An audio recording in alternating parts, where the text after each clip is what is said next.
4 दिन पहले मेरी और मेरे पति की हुई जोरदार लड़ाई। पति ने भगवान को गुहार लगाई, बोले हे भगवान तंग आ गया हूँ ऐसी पत्नी से, मुझे उठा ले, मैं कौन सी कम थी। मैंने कहा हे भगवान मैं भी तंग आ गई हूँ ऐसे पति से, तू मुझे बुला ले। पति बोले भगवान जी मेरी एप्लीकेशन छोड़ दे, इसकी लगा ले। अच्छा इन पतियों को तो कुछ भी कहो, इनको ना पत्नी में बुराई नजर आती है अभी, है ना, ये सच्चाई है। अब मैंने उनसे कहा कि ये सर्दी का मौसम है, गाजर चुकंदर खा लिया करो। बोले इससे क्या होगा। मैंने कहा इससे खून गाढ़ा और लाल हो जाएगा। बोले अच्छा तुझे मतलब विटामिन वाला खून चूसना है।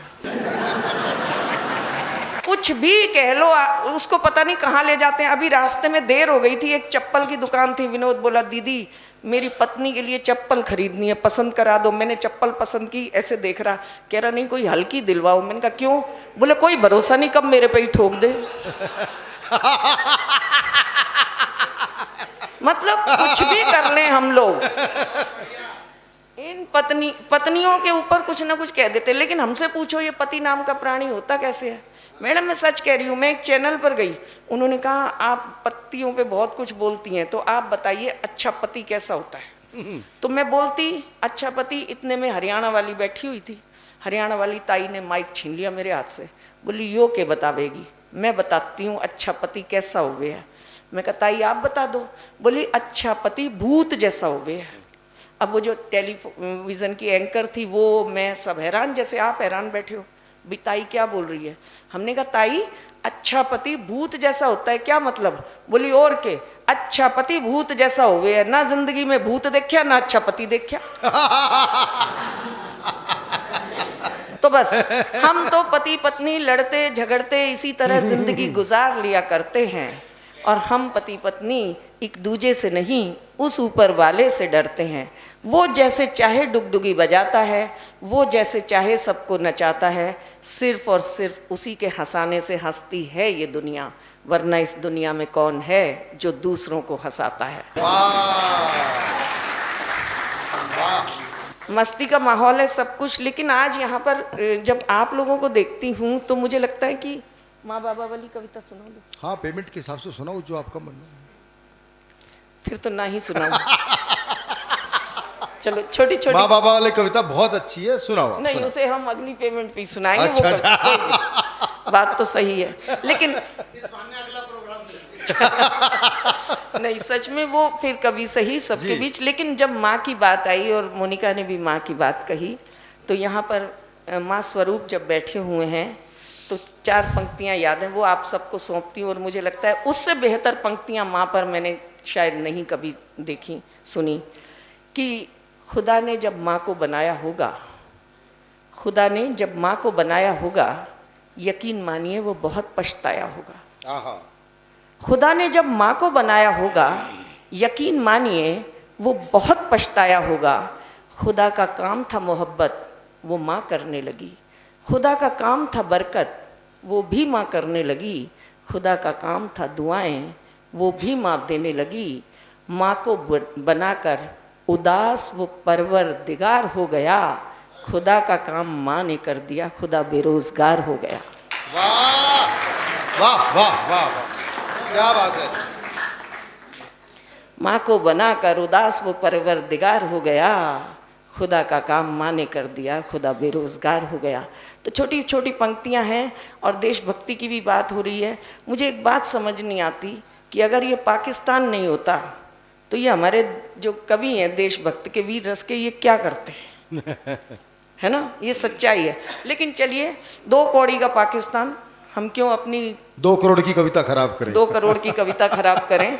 तो टेंशन नहीं लेनी, मस्ती में रहना चाहिए और टेंशन बिल्कुल नहीं लेनी। मैं आपको अपनी शुरू की कुछ घटनाओं से जोड़ती हूँ और फिर एक छोटी सी कविता सुनाकर स्थान लूंगी। बहुत आनंद आ रहा है आप सबके बीच, बहुत अच्छे से आप सुन रहे हैं। आप सबको याद होगा जब मोदी जी ने नोट बदल दिए, है ना। तो जब मोदी जी ने नोट बदले तो सारा देश बैंक की लाइन में लग गया। लेकिन मेरे पति रोज 8 बजे टीवी के आगे बैठ जाते थे। मैंने कहा सरदार जी 2016 नोट बदल रहे हैं और आप टीवी के आगे रोज बैठ जाते हो 8 बजे। बोले ये 56 इंची सीना कुछ भी कर सकता है। मैंने कहा आपको किस चीज़ का इंतज़ार है। बोले मैं तो उस दिन का इंतज़ार कर रहा हूँ जब ये आए और कहें मेरे प्यारे देशवासियों। ये जो आपके पास आपकी धर्म पत्नी है, ये 29 फरवरी तक ही मान्य रहेगी। देखो कितनी बढ़िया ताली बजाई, सबके चेहरों पे हंसी आ गई। मतलब इस उम्र में भी पत्नी बदलने का दम है सब में। लेकिन आप सोचो, मैंने टेंशन नहीं ली। कारण अब देखो, चाय वाले को कौन मना कर सकता है, क्या पता कल प्रधानमंत्री बन जाए, है ना। तो हम टेंशन ही नहीं लेते, चलो मस्ती में रह भाई, खूब चाय बना और कल का प्रधानमंत्री बन जा, कोई टेंशन नहीं है। अच्छा ये बताइए कि मैं बता रही थी कि मैंने जब पति ने कहा कि मैंने तब भी टेंशन नहीं ली। कारण जो पति 500 रुपये का नोट बदलवाने बैंक की लाइन में नहीं लगा, वो 55 किलो की पत्नी बदलवाने कहाँ जाएगा। और एक बात और है, आप सबकी हंसी ने भी बता दिया, अगर हमारे हिंदुस्तान में पत्नी बदलने की नौबत आ गई, विनोद भाई फोन पे पत्नी ढूंढने लग गया कौन सी, अगर हमारे हिंदुस्तान में पत्नी बदलने की नौबत आ गई तो बैंक तक जाने की नौबत ही नहीं आएगी, अड़ोस पड़ोस में ही बदल ली जाएगी। तो मस्ती में रहना चाहिए।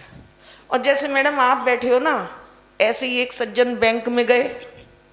अब वो सज्जन गए तो उस समय नोट बदले जाते थे तो आपने देखा स्याही लगा देते थे, तो वो उनके देखा, उन्होंने स्याही लग गई। बोले बेटा ये स्याही कब उतरेगी? वो बोली ताऊ ये स्याही तो कई दिन तक नहीं उतरेगी।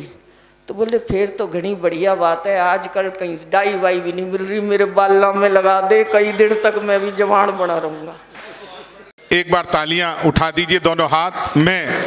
इस वक्त हिंदुस्तान के सबसे बड़े चमकते सितारा राज भाटिया भाई, धन्यवाद। डॉक्टर सतीश फोगाट हमारे दोस्त आए, बहुत बढ़िया। लेकिन चूंकि समय की सीमा है देशपाल जी, इसलिए मेरी मजबूरी है और मैं ये चाहता हूं भाई शंभू शिखर आएं और अपने शब्दों से, अपनी चमक से आपको आलोकित करें। लेकिन आप उनके लिए थोड़ी, डॉक्टर साहब तो बहुत बड़े फैन हैं उनके, थोड़ी तालियां बढ़ा दीजिए एक बार। हास्य की दुनिया का इस वक्त सबसे बड़ा नाम है, लेकिन तालियां कमजोर हैं। एक बार दोनों हाथ उठाकर भरपूर तालियां दे दीजिए भाई शंभू शिखर के लिए। सर आइए। आप सभी को बहुत बहुत प्रणाम करता हूं। मैं पहली बार फरीदाबाद नहीं आया हूं, दिनेश जी, पहली बार मैं फरीदाबाद नहीं आया हूं। मैं आजादी से 2 साल पहले 2012 में पहली बार फरीदाबाद आया था। हम 14 में आजाद हुए ना। आज सच बता रहा हूं, मैंने नेविगेशन लगाया घर से सेक्टर 15 फरीदाबाद के लिए। जैसे ही मेन रोड से लेफ्ट की तरफ गाड़ी मुड़ी, 2 लोग आपस में गाली गलौज कर रहे थे। मैंने नेविगेशन बंद कर दिया। मैं समझ गया सही जगह आ गया। 2 लोग गाली गलौज कर रहे थे, पूरा भीड़ लग गया, मुझसे रहा नहीं गया। मैं उनके पास गया, मैंने उनको समझाया, तब मारपीट हुई। मारपीट हुई मेरे साथ। वो पकड़कर मुझे धुनने लगे। मैंने फिर समझाया कि भैया इतनी अच्छी तरह क्यों धुन रहे हो, तो बुरी तरह धुना। तो यहाँ के लोगों को समझाया नहीं जा सकता। सच बता रहा हूँ, सामने सर क्या बढ़िया चाय मिलती है, इतना बढ़िया कॉम्प्लेक्स आपके बाहर में, वहां पे चाय पी रहा था। तभी एक कुत्ता आया। कुत्ते को देखकर मेरे भीतर दया जगी, तो मैंने सोचा मैं तो चाय पी रहा हूं, ये कुत्ता क्या कर रहा है। तो मैंने चाय वाले से कहा एक बिस्कुट का पैकेट दे। उसने मुझे बिस्कुट का पैकेट दिया। मैंने पैकेट को खोला, एक बिस्कुट निकाला, बाकी वापस अपनी जेब में। अक्सर मेरे भीतर इतनी ही दया जगती है। एक बिस्कुट मैंने कुत्ते की तरफ फेंका, कुत्ते ने यूं लपका, लपकते अलट पलट अलट पलट अलट पलट 1 मिनट में 12 बार पलटी मारी। मैं घबरा गया। मैंने तुरंत ही चाय वाले को पकड़ लिया। मैंने कहा क्या मिला दिया तुमने बिस्कुट में? ये तो अच्छा हुआ कि मैंने पहले नहीं खाया। बेटा और सुनो डॉक्टर साहब को। नहीं अभी बताता हूं उनको, अभी रुक जाओ। डॉक्टर साहब, मैं किसी डॉक्टर को नाराज नहीं करता। आपने बीच में भले ही बोल दिया हो, क्योंकि मैं जानता हूं डॉक्टर धरती पर भगवान का रूप होता है। कभी भगवान आपसे नाराज होता है तो वो आपको डॉक्टर के पास भेज देता है। आपने गलती से भी डॉक्टर को नाराज कर दिया तो वो आपको भगवान के पास भेज देगा। इसलिए मैं बहुत अच्छा लोग जी, स्वागत कराइए जी। व्यवस्थित हो जाएं जल्दी से सर। Thank you. नाराज नहीं करता। डॉक्टर साहब पुराने श्रोता, लेकिन बीच में नहीं बोला जाता सर। नहीं, लेकिन मैं आपको बता रहा हूँ, वो साहब कुत्ते को देखकर दया जगी। मैंने सोचा यार मैं तो चाय पी रहा हूँ, कुत्ता क्या कर रहा है। मैंने चाय वाले से बिस्किट लिया, कुत्ते को दिया, बिस्कुट खाया, और कुत्ता अलट पलट 1 मिनट में 12 बार पलटी मारी। मैं घबरा गया। मैंने तुरंत कहा तूने क्या मिला दिया बिस्कुट में। बोला भाई साहब मुझे मत डांटो, बिस्कुट पतंजलि का है। खाते ही कुत्ता अनुलोम विलोम कपालभाति सूर्य नमस्कार प्राणायाम सब कुछ एक साथ करने लग गया है। तब मुझे समझ में आया वो 12 बार क्यों पलटा, वो सूर्य नमस्कार कर रहा था। सच बता रहा हूं, मैं राजनीति पर कुछ नहीं कहता। अभी बिहार में चुनाव हुए, कांग्रेस पार्टी की 6 सीटें आई, इससे ज्यादा तो लालू जी के बच्चे हैं। मतलब पूरी कांग्रेस जितनी मेहनत नहीं कर पाई उतनी अकेले लालू जी कर गए। तो साहब मैं देखो कुछ नहीं कहता राजनीति पर। मैंने मोदी जी से पूछा, मैंने कहा मोदी जी आपकी नीयत क्या है। मोदी जी बोले मेरी नीयत पाक साफ है।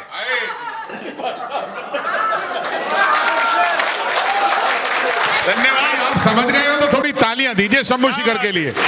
बेटा बहुत अच्छे। पिछले दिनों चीते भारत आए थे, तो मैंने चीते से भी पूछा, मैंने कहा तुम भारत आ रहे हो, तुम्हें यहाँ आते हुए डर नहीं लगा। बोले नहीं, हम वहीं से बीजेपी ज्वाइन करके आए हैं। एक आदमी मिला दिनेश जी, एक आदमी मिला। क्या हो गया क्या? अच्छा, नहीं मुझे लगा समय की सीमाएं हैं ना, और पुलिस भी है। भाई साहब बीजेपी ज्वाइन करने जा रहे हैं। मैं खैर चलिए एक चीज आपको बताऊं साहब, ये फरीदाबाद को ना औद्योगिक नगरी के लिए प्लॉट मिला था। पूरा फरीदाबाद औद्योगिक नगरी है, लेकिन उसको साहित्यिक नगरी बनाने का काम आदरणीय दिनेश रघुवंशी जी ने किया है। नहीं आपने नहीं किया सर, मैं जानता हूं उन्होंने किया। आपने आज तक हमें नहीं बुलाया, हमें बुलाओ तो जाने आपने किया है। हमें क्या पता, खुशबू को भी नहीं पता। तुम्हें पता है क्या? नहीं पता। देखो जब ना खुशबू को पता ना हमें पता, हम बस पोस्टर देखते हैं कि फरीदाबाद लिटरेचर फेस्टिवल हो रहा है, बस पोस्टर देखते हैं। क्या फायदा पोस्टर देख के। खैर मैं तो आपको बता रहा था, पिछले दिनों एक आदमी मिला, बोला यार ये मोदी जब से आए देश 500 साल पीछे चला गया। मैंने कहा योगी को आने दे, त्रेता युग में ले जाएगा।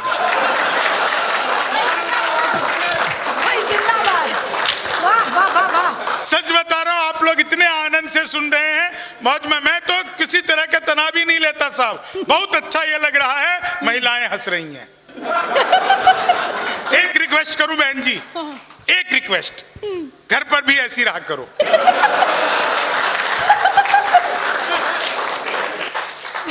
इसमें पुरुषों ने सबसे ज्यादा ताली बजाई। महिलाओं को खुश करना दुनिया का सबसे मुश्किल काम है। 1000 तरीके अपना लो, लेकिन आप महिलाओं को खुश कर ही नहीं सकते। हम पुरुष महिला को देखते ही खुश हो जाते हैं। जिंदाबाद। हमें किसी तरीके की जरूरत ही नहीं पड़ती है। सच बता रहा हूँ, आप लोग जिस मौज मस्ती के साथ सुन रहे हैं, हमारे पिताजी मरने से 2 दिन पहले कह करके गए, बेटा कोई ऐसा काम करना कि सारे सेक्टर 15 के लोग कहें इसके पिताजी बहुत अच्छे आदमी, सारे गांव के लोग कहें इसके पिताजी बहुत अच्छे आदमी थे। अब उन्होंने हमें पैदा करने के अलावा ऐसा कोई काम नहीं किया था कि लोग कहें पिताजी अच्छे आदमी। दिन भर दलान पर बैठे रहते थे, जो भी गुजरता था उसे गाली दिए बिना छोड़ते नहीं थे। हमें कह करके गए बेटा ऐसा काम करना कि लोग कहें इसके पिताजी बहुत अच्छे आदमी थे। अब साहब उनके जाने के बाद दिन भर हम उसी दलान पर बैठे रहते हैं। जो भी गुजरता है पहले उसको गाली देते हैं, फिर लाठी लेके दौड़ाते हैं। वो भागते भागते कहता है इससे अच्छे तो इसके पिताजी थे, खाली गाली देकर छोड़ देते थे, ये तो लाठी लेके दौड़ाता भी। भाई शंभू जी जवाब सर ऐसे भी नाम रोशन किया जा सकता है। कमाल। मैं सच बता रहा हूँ, बहुत अच्छा लग रहा है साहब। पुलिस भी कविता सुन रही है। पुलिस जो किसी के बाप की नहीं सुनती वो सुन रही है। सच बता रहा हूँ सर, यकीन ही नहीं हो रहा आप हरियाणा पुलिस से हो। बड़ी खतरनाक पुलिस होती है हरियाणा पुलिस साहब। सच बता, किसके? आपके मैडम की सुनते हैं? सर अब क्या पता साहब, मैडम की तो सारे पुलिस वाले सुनते हैं, लेकिन मैडम की इसलिए सुनता हूँ, मैडम ही पुलिस में है। अच्छा सर, मैडम की पोस्ट बड़ी है या आपकी? मैडम की बड़ी है, तब तो सुननी पड़ती हो। दोनों ही जगह, बहुत अच्छा, दोनों भाई, जगह, वाह। घर में भी सुननी पड़ती होगी, थाने में भी सुननी पड़ती होगी। बहुत अच्छा, लेकिन आप लोग सुन रहे हैं। सच बता रहा हूं, आज के टाइम में साहब मुश्किल काम है हंसना, दुनिया का सबसे मुश्किल काम है। मैं तो 4 लाइन आपको सुनाता हूं। डॉक्टर साहब आपको प्रणाम करता हूं। एक डॉक्टर साहब ऑपरेशन थिएटर में घुसे, मरीज को देखा और देख करके कहा, भाई साहब मरीज को देखा डॉक्टर ने, मरीज लेटा हुआ है, डॉक्टर ने देखा और कहा, पांडे घबराओ मत। इतना सुनते ही मरीज उठकर बैठ गया। बोला, डॉक्टर साहब लगता है आप किसी गलत मरीज का ऑपरेशन करने आ गए, मेरा नाम पांडे नहीं है। तो डॉक्टर ने कहा, मैं जानता हूं पांडे मेरा नाम है। भाई जोरदार तालियां होनी चाहिए इस पर, कमाल। वाह। भाई ये है शंभू मैं शेखर, खुद को वाह। कह रहा हूं पांडे घबराओ मत। घबराओ मत। तभी वो देखा मरीज ने कंपाउंडर के हाथ में फूलों की माला। बोले, डॉक्टर साहब ये क्या है? बोला, ये कुछ नहीं, मेरा पहला ऑपरेशन है। सक्सेस हो गया तो मेरे लिए, नहीं हुआ तो नहीं हुआ तो तुम्हारे काम। भाई कमाल। डॉक्टर भी कमाल के होते हैं साहब। वाह। डॉक्टर सच में डॉक्टर साहब हैं, डॉक्टर साहब हंस रहे हैं, मैं सच बता रहा हूं। इनकी हैंडराइटिंग साहब कंपाउंडर के अलावा कोई नहीं समझ पाता। Only chemist man can understand what doctors right, मतलब पता ही नहीं चलता। तो मैंने एक केमिस्ट वाले से पूछा कि इसमें लिखा क्या है? बोले, हमने लूट लिया तेरी बारी।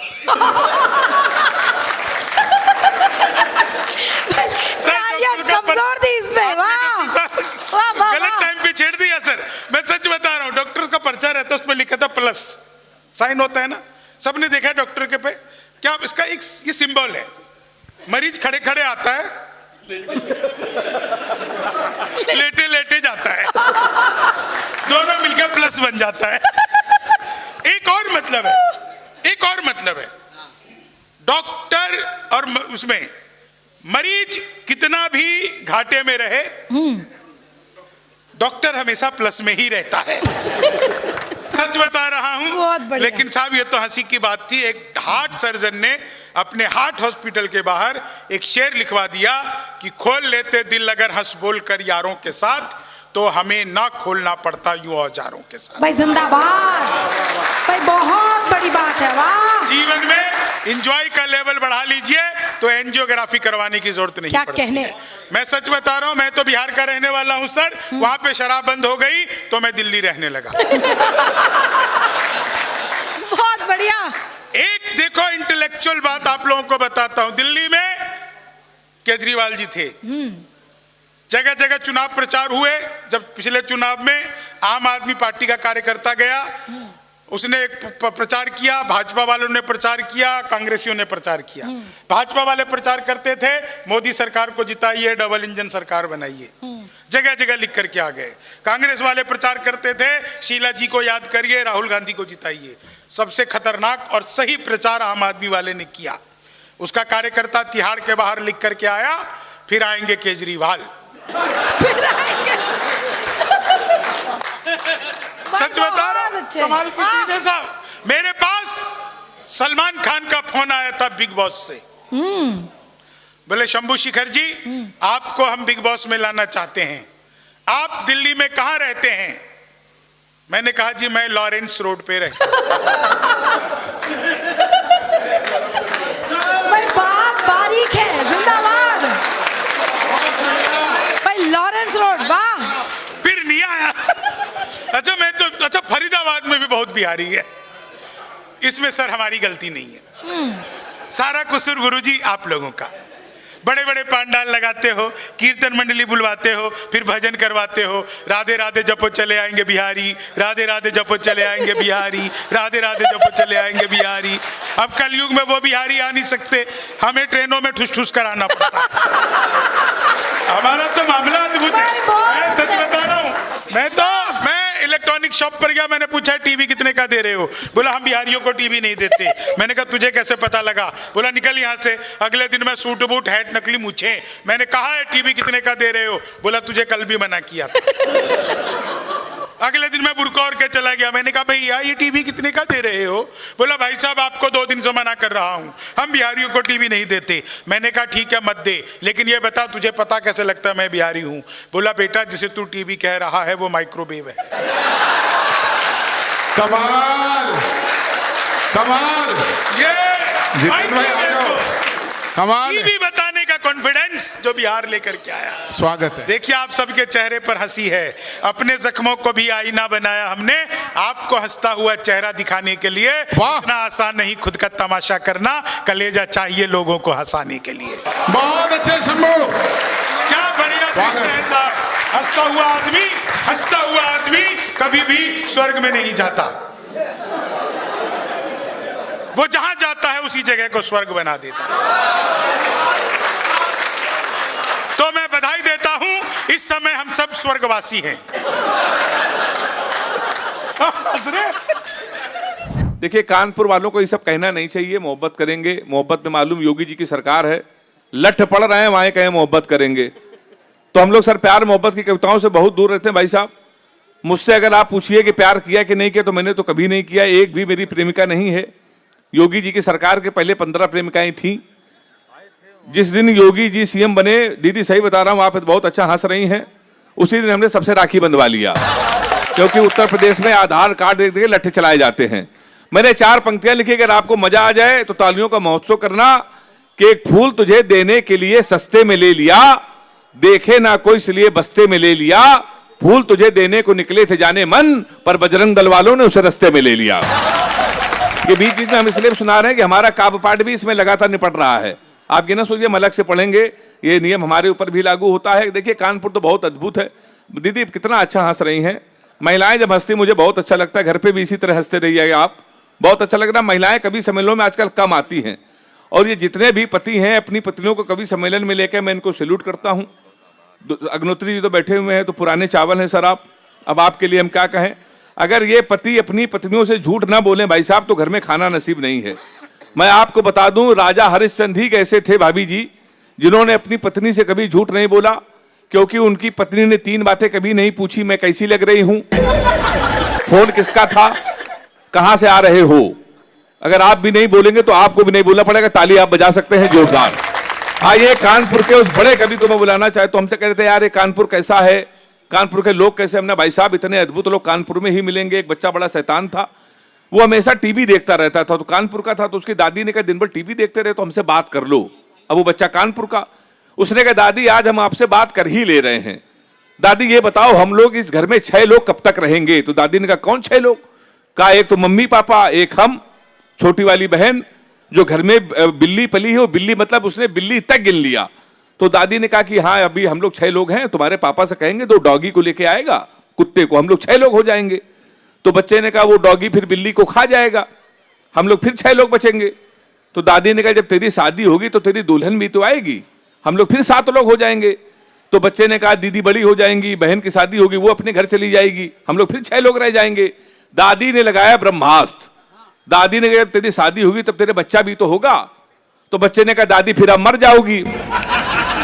तो हाथ उठा के ताली बजाओ। हाथ के बड़े कवि, बड़े भाई आदरणीय अखिलेश द्विवेदी जी, मेरा दावा है हंसते हंसते आप लोटपोट हो जाएंगे। उनकी कद की तालियां अभी नहीं आई हैं। जब तक सारे लोग हाथ उठा के ताली नहीं बजाएंगे मैं उनको नहीं बुलाऊंगा। अखिलेश द्विवेदी जी आए और हम लोगों को हंसाएं। क्या कितने प्रशंसक उनके बैठे हुए हैं। कल वो पूरा कवि सम्मेलन लूट के ले गए हैं, आज भी आशीष भैया सुनेंगे तो आपको आनंद आएगा। आशीष आ गए क्या? इनकी चेचिस पे मत जाना भाई साहब, ये बहुत अच्छे कवि हैं। और निर्मल भैया सब ने कहा था अगर आंधी तूफान चले तो इनको बांध के रखना, हवा का कोई भरोसा नहीं, किस ओर ये उड़ जाए। मौसम बहुत अच्छा है। हमारे अखिलेश जी आ गए हैं, उनको एहसास कराई कि कानपुर वालों ने बहुत प्यार करते हैं। मेरे निवेदन पर छोटी सी तालियां एक बार और हो जाए अखिलेश दादा के लिए। अध्यक्ष महोदय को एक बार प्रणाम करता हूं।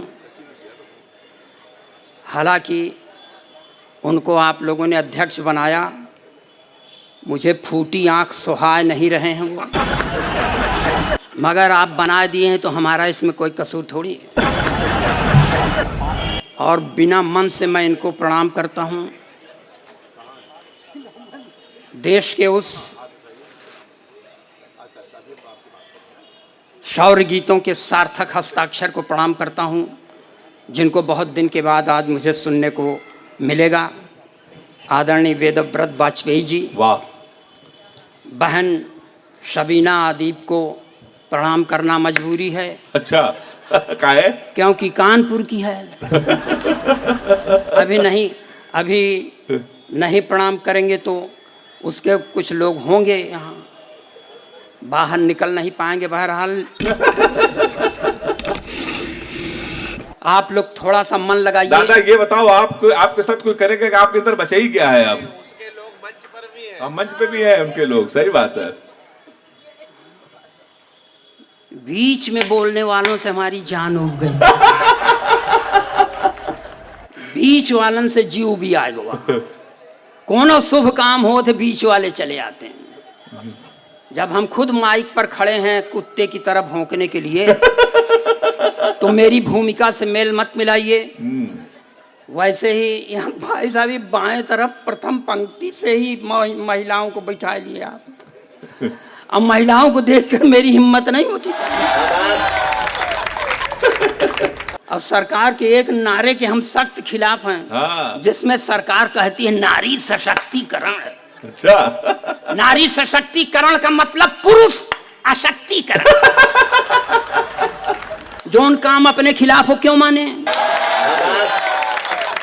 लेकिन अब आप लोग आ ही गई हैं, आ ही गई है, अलग बैठी हैं, अच्छी बात है। कुछ पुरुष, जो पुरुष अपनी पत्नी के बगल में बैठे हैं वो बधाई, और जो दूसरे की पत्नी के बगल में बैठे हैं उनको ढेर सारी बधाई। क्योंकि बहादुरी का काम करने के लिए बधाई ज्यादा मिलता है। थोड़ा सा मन लगाइए।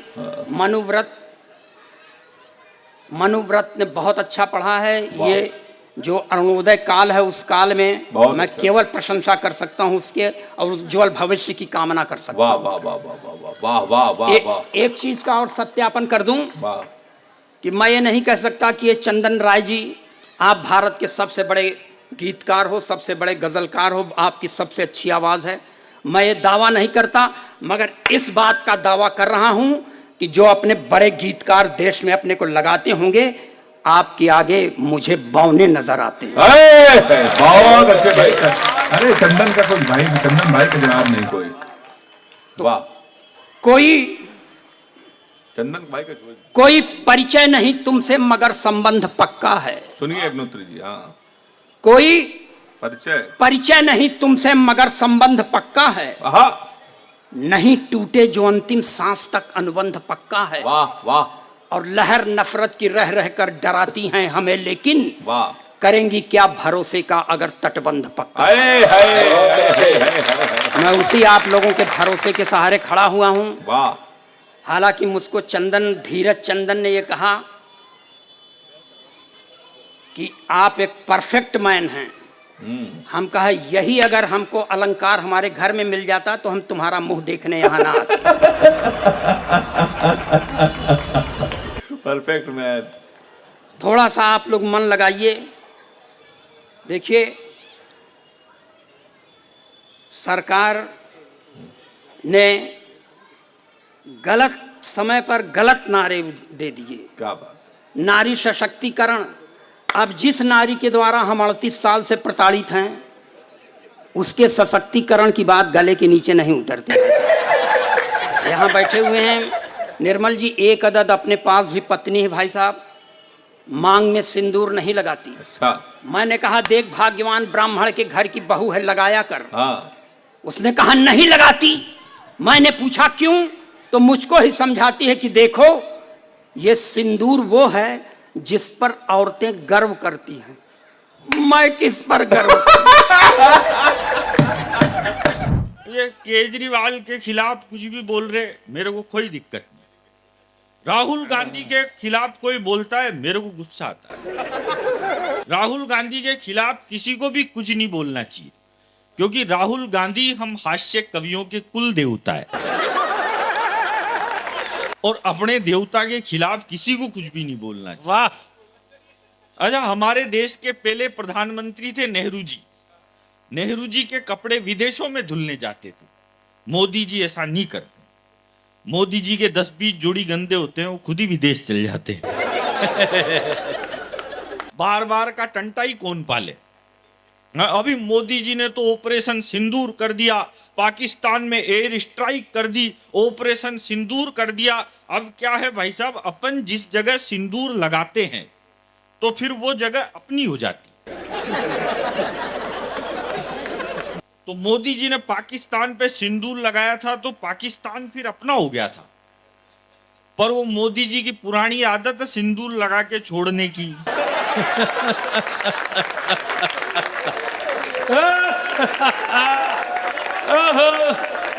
भाई एक बार जिसको पकड़ लो उसको नहीं छोड़ना चाहिए। पाकिस्तान की इतनी टेंशन पालने की, मैं आपको बताऊं, ये कांग्रेस वाले भी कम नहीं है। जब इस देश के बीजेपी के पहले प्रधानमंत्री बने अटल बिहारी वाजपेयी, तो ये कांग्रेस वाले कहते थे अटल जी तो बिल्कुल भी अच्छे प्रधानमंत्री नहीं है, इन बीजेपी वालों को देश चलाना नहीं आता, ये अटल जी बिल्कुल भी अच्छे नहीं है। तो फिर अटल जी थोड़ा बीमार हो गए, वो पीछे हटे। फिर अडवाणी जी मुख्य धारा में आए। तो अडवाणी जी मुख्य धारा में आए तो अडवाणी जी ने पाकिस्तान में जाके जिन्ना की मजार पे फूल चढ़ा दिए। तो जिन्ना की पे तो नहीं चढ़े, उनकी खुद की पे ही चढ़ गए। तो ये कांग्रेस वाले बोले कि ये अडवाणी जी भी बहुत खराब है, इनसे तो अटल जी ज्यादा अच्छे थे। अडवाणी जी तो बहुत खराब है, इनसे तो अटल जी ज्यादा अच्छे थे। फिर अडवाणी जी भी पीछे हटे। फिर वो आए 56 इंच की छाती वाले, चाय वाले। तो चाय वाले को देख के बोले कि ये चाय वाला तो और खराब है, इनसे तो अडवाणी जी लाख गुना अच्छे थे, इनसे तो अटल जी लाख गुना अच्छे थे। और मैं तो कह रहा हूं रे कांग्रेस वालों, तुमने तो अभी तक चाय वाला देखा है? जिस दिन यूपी का गाय वाला देख लिया, उस दिन कांग्रेस वालों को ये नरेंद्र मोदी देवता नहीं लगने लग जाए तो मेरी गारंटी। वाह,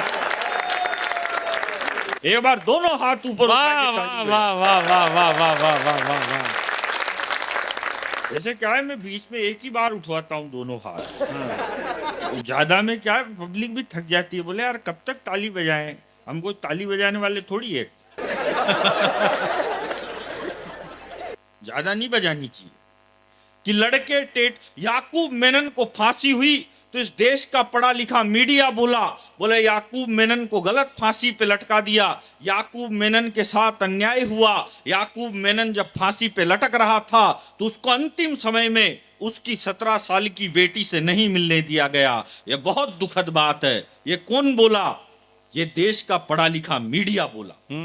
तो फिर उसके बाद मैं बोला, मैंने कहा एक बात बताओ रे चोटों, जो आदमी 22 साल से जेल में बंद है,